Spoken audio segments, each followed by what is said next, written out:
मैदानातील प्रेक्षकांनी सुद्धा थोडंसं पुढे येऊन त्यांना सपोर्टला उभं राहायचं आहे. सर्वांना विनंती आहे थोडं पुढे या.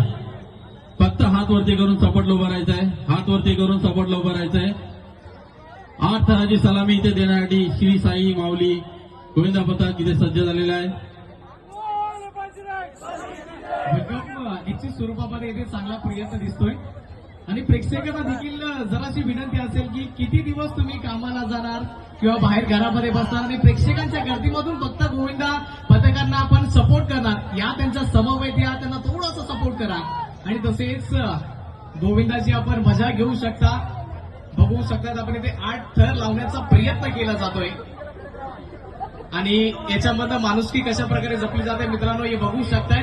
कारण की प्रेम भावना आणि त्यांच्या समवेत एकमेकांना साथ देऊन आपण पुढे घेऊन जातोय. त्याचं उदाहरण आपण निश्चित स्वरूपामध्ये एकदा बघतोय. तर प्रेक्षकांना विनंती असेल एकदा जोरदार टाळ्या होत्या गोविंदा पथकाकरता. आवाज आलाच पाहिजे. गणपती बाप्पा मंगल मूर्ती.